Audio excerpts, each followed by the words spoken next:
Good morning. आज माझ्या दिवसाची सुरुवात सकाळी 6:30 वाजता उठून झाली. फ्रेश झाले, नाश्ता करून मी तयार झाले. आजचा दिवस माझ्यासाठी खूप खास होता, कारण आज आम्ही शेतावरच्या घरी राखण देण्यासाठी जाणार आहोत. मी, बाबा, आजोबा आणि काका आम्ही सगळे 8 वाजता घरातून निघालो. बाईकवरून प्रवासाचा वेगळाच आनंद असतो. पावसाळ्याची नुकतीच सुरुवात झाली असल्यामुळे वातावरण खूपच आल्हाददायक होतं. थंडगार वारा, ढगांनी भरलेला आकाश आणि आजूबाजूला पसरलेली हिरवाई मन अगदी प्रसन्नच झालं. खरंच निसर्गाच्या सानिध्यात मिळणारी शांतता कुठेच मिळत नाही. गावाकडे जाणारा रस्ता म्हणजे डोळ्यांना सुखवणारा निसर्गाचा नजराणा जण. थोड्या अंतरावर आम्ही गाडी पार्क केली आणि पुढचा प्रवास जंगलातील पायवाटेने सुरू केला. चारी बाजूची झाडी, पक्ष्यांचा मधुर आवाज आणि मातीचा सुगंध प्रत्येक क्षण अनुभवण्यासारखा होता. मध्येच नदी लागली. पावसाळा सुरू होऊन अवघे 2-4 दिवस झाले असल्यामुळे नदीत पाणी कमी होते आणि आम्ही सहज चालत नदी पार केली.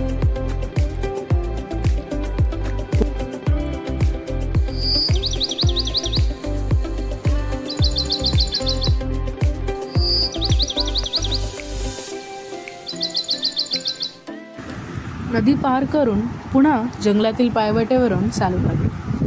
रस्त्यात काही म्हशींचा कळप शांतपणे चरताना दिसला.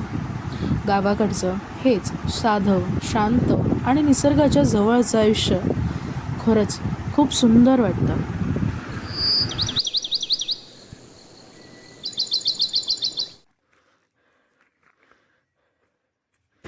थोड्याच वेळात आम्ही शेतावरच्या घरी पोचलो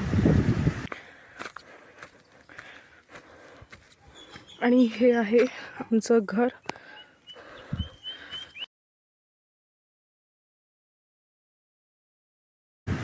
फायनली आम्ही घरी पोचलो आणि हा बाजूलाच इथे वाडा आहे, ज्याच्यात आम्ही फाटी वगैरे गोळा करून ठेवलेली आहेत. हा असा समोरचा अंगण आहे घराच्या. खूप छान असं सिनारिओ आहे. आतमध्ये आल्यानंतर सर्वात आधी घराची स्वच्छता केली. बराच काळ बंद असल्यामुळे थोडी साफसफाई करणं गरजेचं होतं. सगळ्यांनी मिळून घर नीट स्वच्छ केलं आणि मग आम्ही निवांत बसलो. मी खिडकीतून मस्तपैकी बाहेरचा व्ह्यू एन्जॉय केला.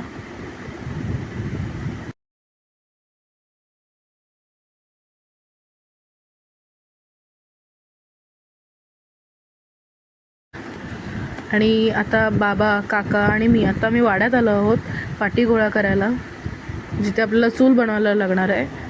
तर मग त्यासाठी फाटी गोळा करूयात.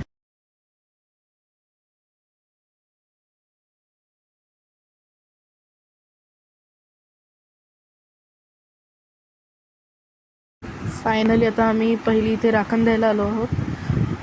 फाटी, पाण्याचा हंडा व इतर लागणाऱ्या सामग्री सगळ्या घेऊन आम्ही आलो आहोत. इथे बाबा चूल पेटवतात. बऱ्याच वेळानंतर फायनली चूल पेटली आहे. पातेल्याला राख आणि माती लावून चुलीवर ठेवलं आहे. तांदूळ शिजत घातलं.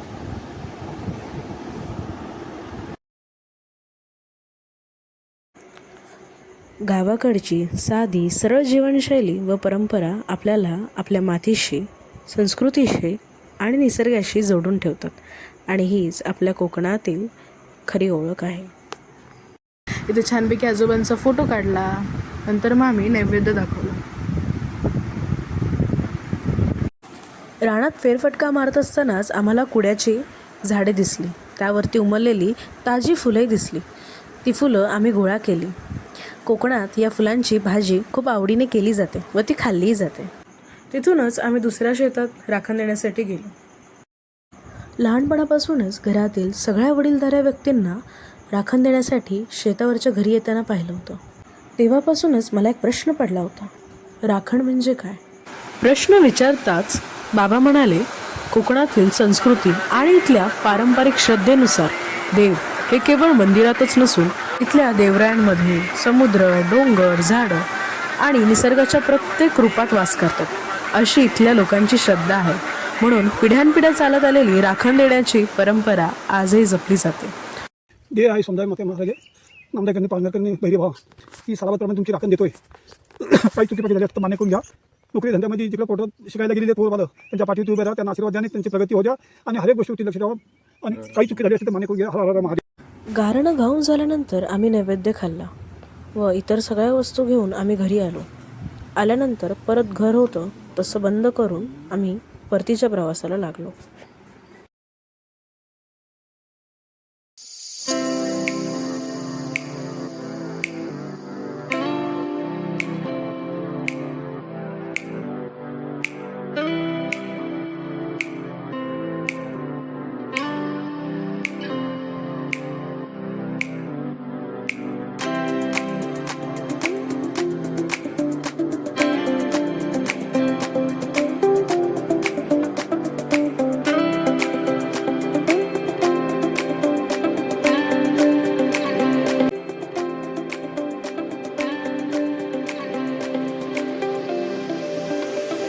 राखण देण्याच्या निमित्ताने का होईना आज मला निसर्गाच्या सानिध्यात निवांत वेळ घालवायला मिळाला. खरंच आजचा माझा हा दिवस आयुष्यातील अविस्मरणीय क्षणांपैकी एक आहे.